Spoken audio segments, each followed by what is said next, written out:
So today we're going to take a look at something very different from the usual camera stuff I do on this channel. I'm going to be taking a moment today to talk about how to set up network recycle bins, both on Windows and in a server running Samba, so that could be Linux or maybe even a NAS device or something to that effect. What prompted this whole discussion was a combination of accidentally deleting a video I was in the middle of editing and running into an edge case where my recycle bins crossed file system boundaries, and that caused all kinds of havoc.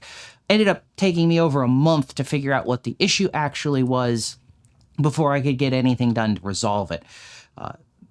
Lots of Googling, lots of stuff, very little in the way of getting answers easily. So that said, before I get started in this video, I have a couple of quick notes for those of you that might be watching. So if you are one of my regular viewers, I know this isn't a camera video. Don't worry. I'm posting this, I'm not changing the channel content significantly. I'm not going to start doing computer stuff. I'm posting this specifically because of the problems I ran into and the difficulty that I had in finding a guide or documentation that covered all of this in a way that I found useful or understanding or even explained some of the problems that I ran into.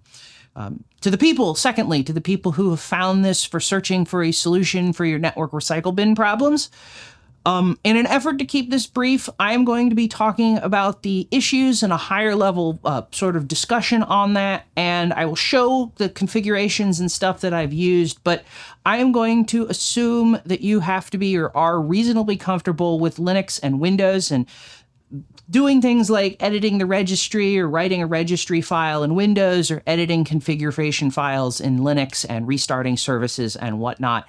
I am not going to go into every minor detail on how that works. This is going to be a much more high-level discussion of everything that I ran into.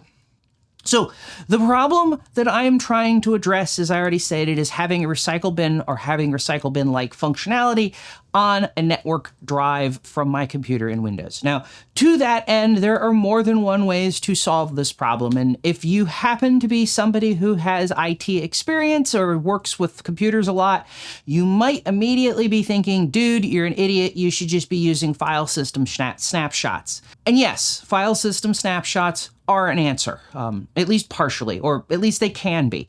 And they're actually something I use on my server. I run ZFS. I have file system snapshots backing up critical things every hour, kept every day. Backups, I use it for backups as a whole.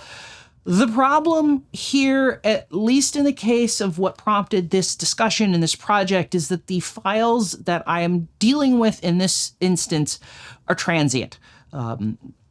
To cover them with snapshots, I would need to have snapshots run every minute, maybe, if not faster. That really, I mean, it can work. I'm not saying it couldn't, but the reality is that's a whole lot of administrative headache that I really don't want to deal with on my server when I could have things back up as they're deleted. Now, since I do most of my work on a Windows machine, leveraging Windows Recycle Bin was the first thing that I thought of and the first thing that made sense, and actually something I had implemented ages ago. The capability does exist. You can make a Windows Recycle Bin work on even network drives, though you do have to do some registry editing to get that process working. The short of it is that Windows can enable recycle bins on what they call known folders, and known folders are things like your downloads or your documents directory or your pictures directory. The more useful sort of aspect of known folders is that you can create your own known folders in Windows and then enable the functionality on them so you don't have to just use what is already there. Now, I think this whole process is intended for corporate environments. This is sort of an extension of that known folders document thing. Generally, in corporate environments, your documents folder and whatnot, your desktop, your profile, all of that stuff won't be stored on your local machine's hard drive. It'll be stored, generally, I say this, in my experience at least, it usually was stored on a network share that you could access, that kept it centralized so it could be backed up, managed, etc. If your hard drive in your local computer failed, you didn't have to worry about losing everything or maintaining backups and stuff like that. Now, to make that all work, there has to be functionality in the operating system, obviously, to support that. And to make this work on our end, we have to basically create our own known folder and then enable a recycle bin on it. Now, to do this, we do have to go mess around in the registry, and we have to create 2 registry keys and 5 values inside the 2 of them. First, we need to create a key in the HKey local machine, software, Windows, Microsoft, current version, Explorer, folders descriptions. So that the HKey local machine hive, that was the path. This key should just be a GUID. In the registry, you put curly brackets and then the GUID.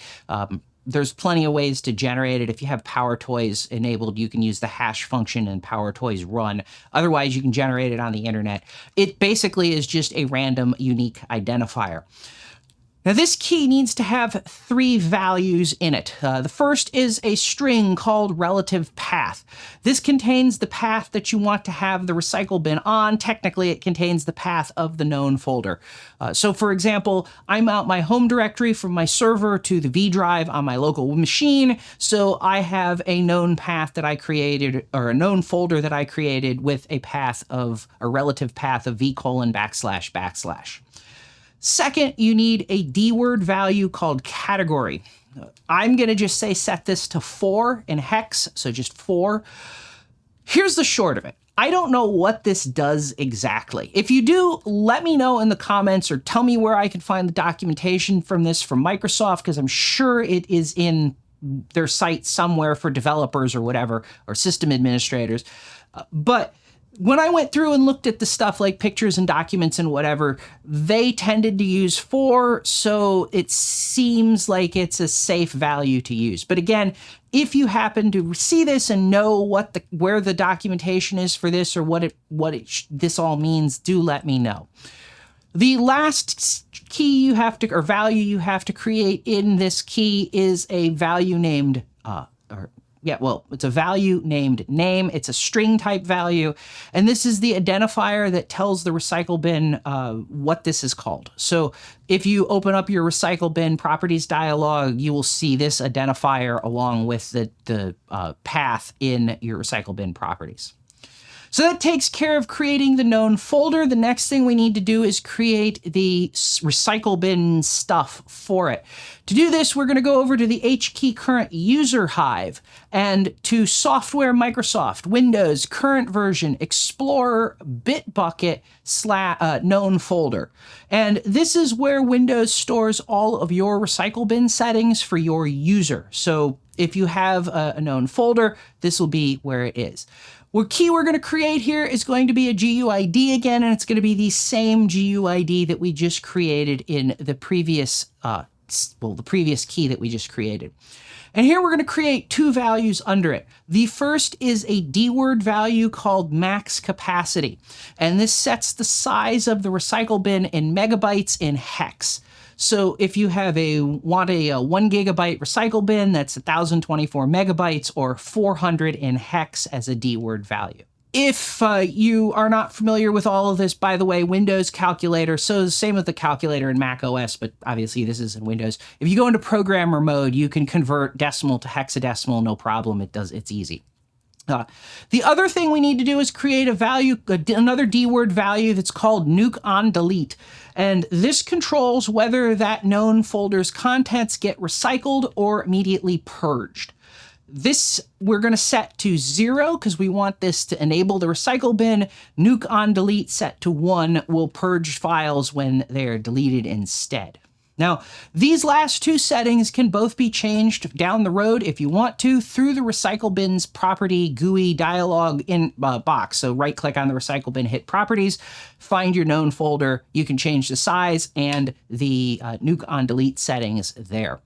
Now, once you've made these changes, restart your computer. You may be able to log on and log off, but restarting is the safe bet here. And you should find, if you go into the recycle bin's property page, that the path that you just created for that known folder is listed in there, and you'll have recycle bin functionality working there. Now, additionally, if you are working with a Samba server, you may want to add hide files equals $recycle.bin to any of the shares where you've got these recycle bins enabled. This will just basically hide that recycle bin when you're viewing it. It makes it a hidden folder, essentially, so that you don't have to see that recycle bin every time you open the folder, because it won't be hidden by the standard Unix or Linux convention of prefixing it with a dot, and therefore you'll just see it all the time. So that gives us a solution for Windows. And on the plus side, it doesn't actually care what your network server is running. Like, you could be running Samba on Linux, say Samba on Ubuntu or something like that, but you could literally be running any kind of NAS device. There's no need for support on that side of things. This is all taken care of by your local machine handling the recycling bin process. That said, it doesn't help if, like me, you also have a Mac OS machine that you use and that you use through that same thing. Now, as far as I know, Mac OS can't enable trash on network folders or network shares. If I'm wrong on this, point me, please, in the comments to the documentation, because I'd really like to enable this kind of functionality there. But I couldn't find anything in my searching over the last month trying to figure out how to do this, or if I could do it, that supported the idea that you could just natively enable it in Mac OS. Basically, as far as I can tell in Mac OS, when you delete something, the computer looks and says, oh, that's a network share, and if it's a network share, it simply sends the delete command after it warns you that deleting the file will, of course, be permanent. That said, there is a way to address this if you are so inclined. Samba includes a VFS or virtual file system module called Recycle. And when this is enabled, basically Samba will intercept any of these delete calls to a share that has it enabled on it and perform a recycle-like operation instead. That is, it will move the deleted file to another path where you can delete it or recover it later. Now, to set this up, we have to enable the Recycle VFS object on each share where we want this functionality to exist. We do this by going into your Samba config, adding this VFS module or VFS object line equals to that share with Recycle there. Now, one really important point here is that the order your VFS modules are listed in matters. The Samba really does load them in that order and stack them in that order. So if you are using the recommended VFS stack for an Apple computer, and this comes straight from Apple, that is you have the Katya, the Fruit, and the streams_xadder modules enabled, then you need to add Recycle after those, not at the beginning. If you don't do this, you will find that anything you transfer from your Mac to your server will be grayed out and unselectable and kind of in some kind of limbo state in Finder. Now, if that happens, you can fix this. You have to be able to go onto your server through your terminal and then manually clear all of the attributes on that file on the server. So I think it's fsadder or something like that is the command. You have to go run that manually for those files on the server. There's no other way that I'm aware of or easy way that I'm aware of to clear this manually. Now, this Recycle VFS module supports a number of configuration options, though I haven't used all of them. I've only used the following that I'm going to talk about in the process of testing this. So the first one is recycle:-repository, and this is where the recycle bin, or where Samba creates the path to store your recycled things. I have mine set to .recycle. This will cause Samba to create a hidden folder named Recycle, and that's where it will store these deleted files until you manually purge them. Now, in this process, you can use a relative path if you don't start it with a // and that folder will be created relative to the root directory of that share. However, you can also, as far as I think the documentation is implying, use an absolute path to place this recycle folder outside of the share. Now, bear in mind, if you do place this folder outside of the share, it needs to be in the same file system as that share and the files being deleted for this to work, because crossing file system boundaries is a problem, and we will talk about that in a minute. The second function or configuration option is recycle:"keep tree. I have this set to yes, or set this to yes. Recycle keep tree causes VFS Recycle to recreate the folder hierarchy of files that you delete instead of just having a flat list of files. This whole process with the VFS Recycle module does nothing similar to the way Windows will store the old path of files that are recycled so that you can see where they were deleted from. It simply moves the file into this recycle folder. So if you don't have Keep Tree enabled and you happen to have files with the same name in different places, it can version those, but it can't deal with the fact that you won't be able to easily recognize where they're from. So ultimately, I think this keeps or makes it easier to find things in the recycle bin. But on the flip side, it does create some extra stuff, namely folders, in that recycle folder that you have to manage as part of the management. Then there is recycle:"touch_m_time. I have this set to yes. So touch m_time updates the file's modification time to the current time when it was deleted. This makes it easier to purge files that have been put in the recycling folder, based on time, since they will have a modification time that matches when they were deleted instead of the last time that they were actually just edited.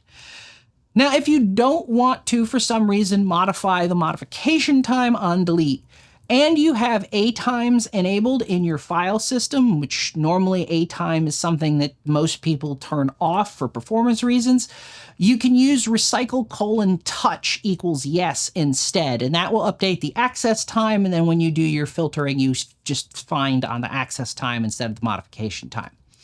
Now, finally, the last option that I've used is recycle:"exclude_directory, and I have this set to basically $recycle.bin, $*/$recycle.bin. Basically, this excludes directories. It tells Recycle not to preserve files that were deleted from those directories, and the $recycle.bin is the Windows recycle bin folder.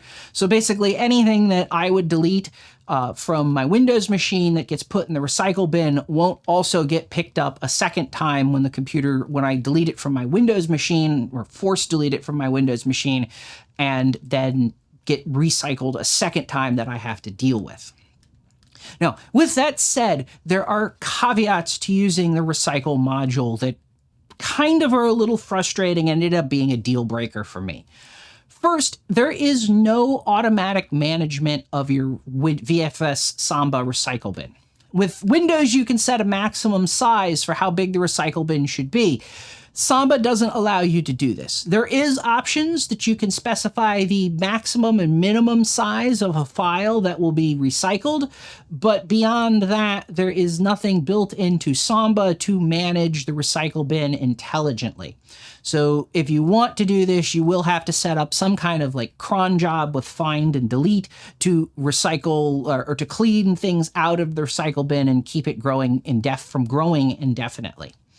Now, I found this problem is compounded by how many programs save data to network shares.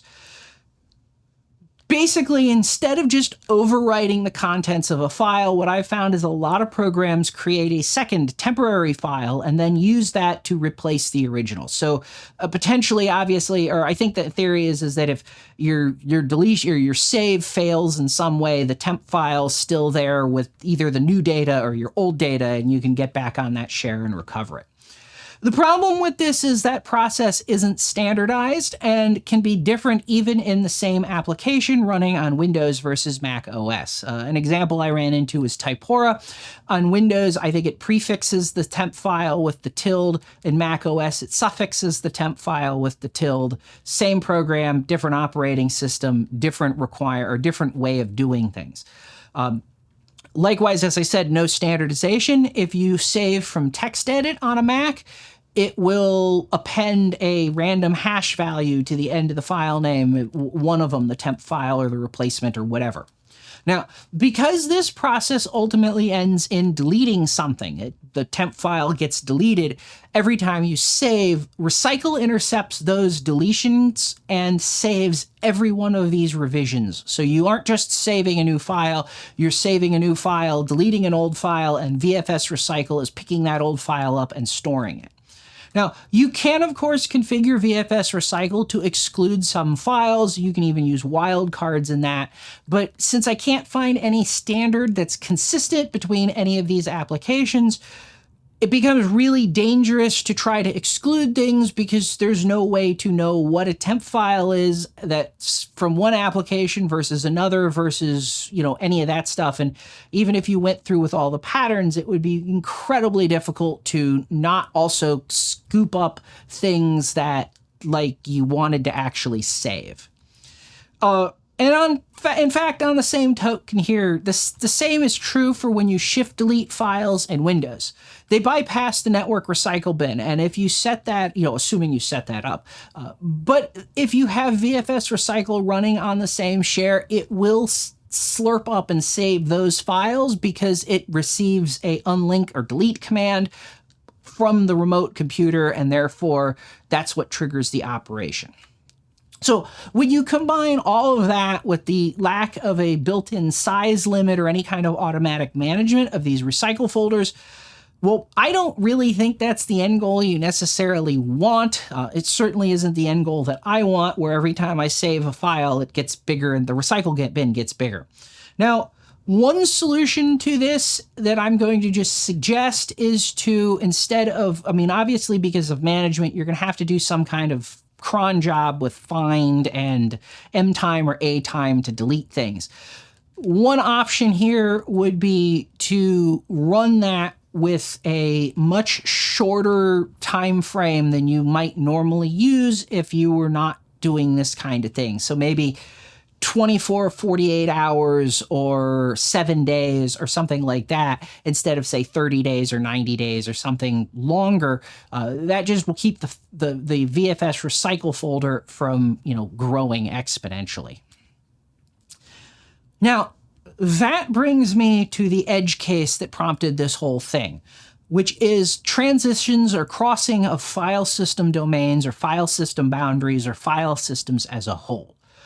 So for most people, everything that I have described so far will just work. And the reason being is that for the vast majority of people that are using network shares, etc., that share only exists on one file system. You have your server, you create put a bunch of hard drives in it, create a big array of, RAID or ZFS or whatever, and then you share out a folder in that file system.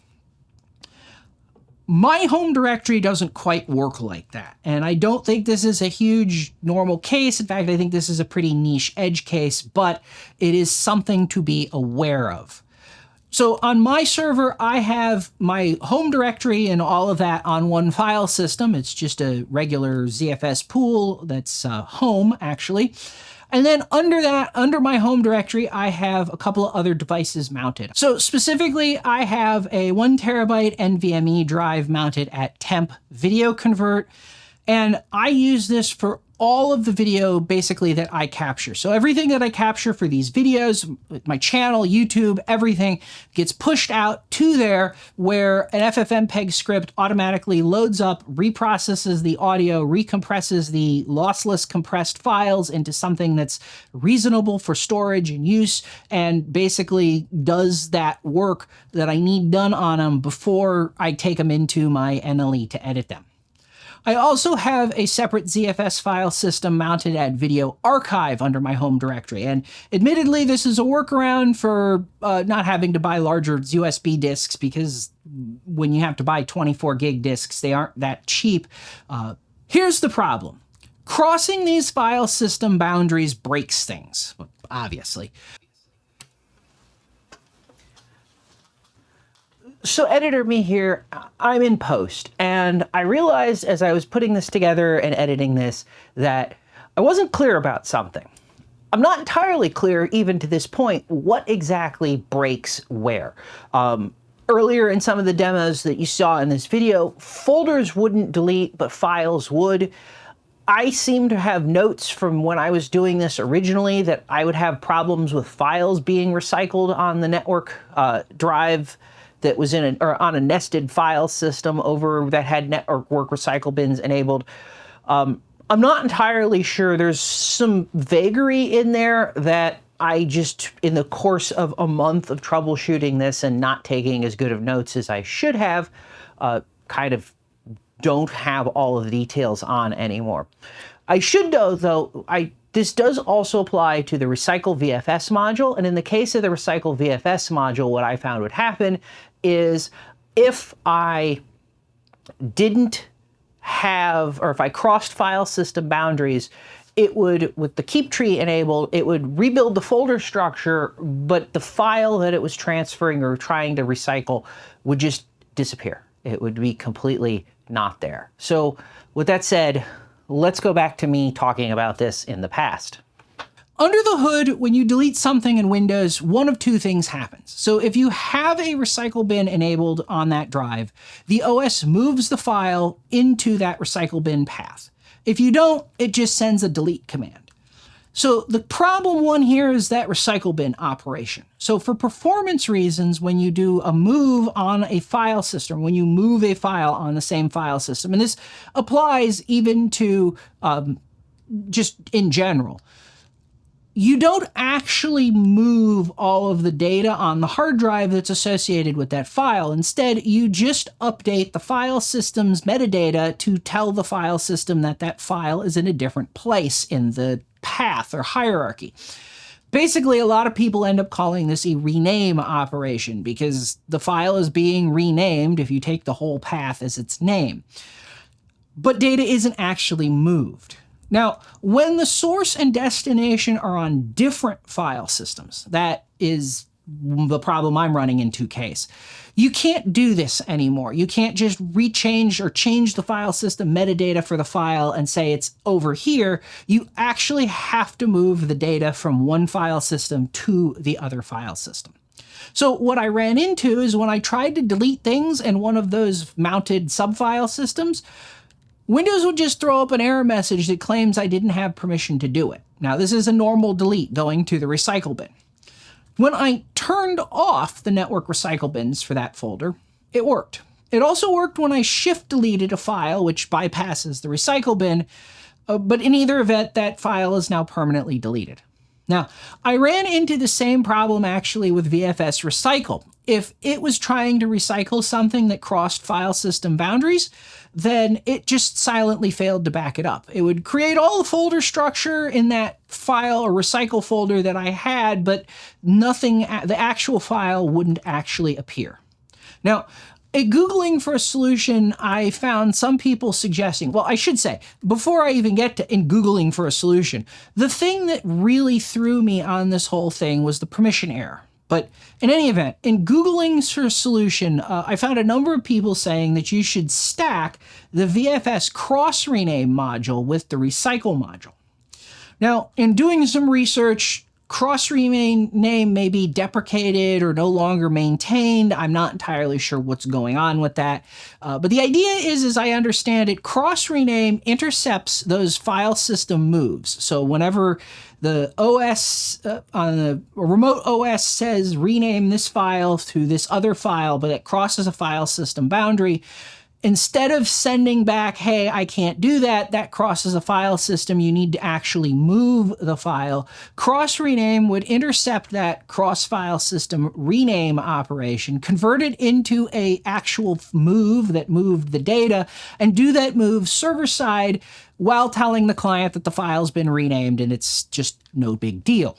Now, I don't know if that's a great idea in the first place, but in trying this, because that's what people recommended, it broke my server even worse than silently not having things recycled that should have been recycled. Like it actually wouldn't, I couldn't copy things, things would just not work. Now, as I said, the complicating factor for this whole process and in debugging it was Windows throwing that permission error. My user had full control everywhere. I double checked this. I could do things on the server. I didn't have a problem. And Ultimately, I've come to the conclusion that the reason it was throwing a permission error instead of something that was more specific or useful was that this all is an edge case that the code was never designed to deal with. Windows is network recycling bins in Windows is already an edge case, and this is an even edgier edge case of the edge case, if that makes any sense.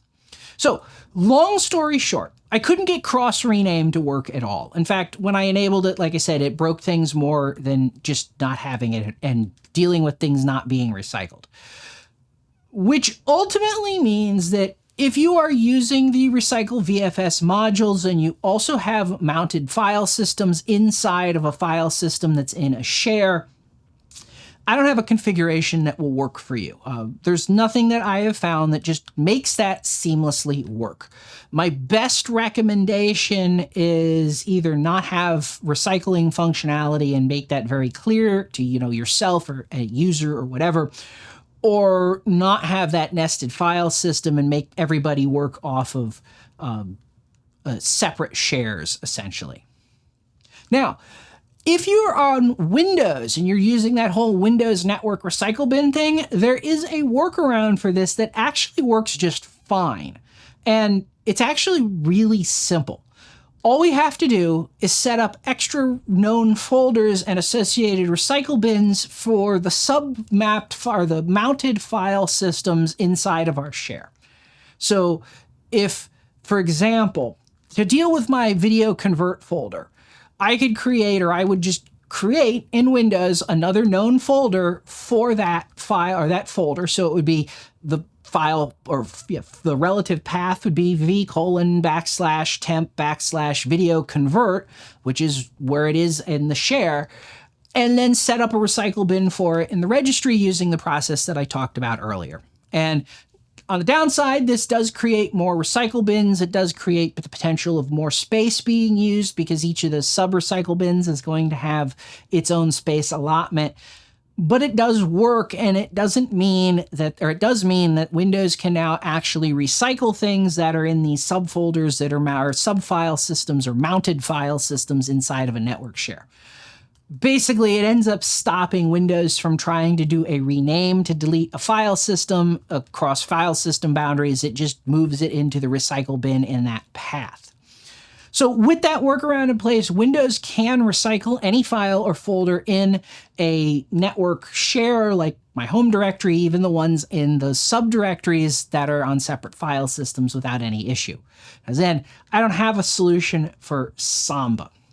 So with that said, this has been an awfully long story about how to get network recycle bins working in Windows and Samba. And if you found this useful, I'm happy for you, because this took me a month of trying to figure out what was going on with this cross-file system boundary problem, and it was an absolute chore. So I am putting this out here, as I said, just to help people that run into this problem deal with it or try to find a solution. That said, I hope you found this useful, or at least interesting. If you did, let me know by hitting that like button. Also, if this kind of thing seems like it might be your kind of thing, please consider subscribing if you haven't already. Finally, if you'd like to help and support this channel, you can help us for free by liking this video, sharing it with your friends, and leaving a comment with your experiences. Likewise, you can support us by hitting that thanks button or buying yourself something you've always wanted from one of the affiliate links in the description below. And as always, thanks for watching, and I'll see you next time.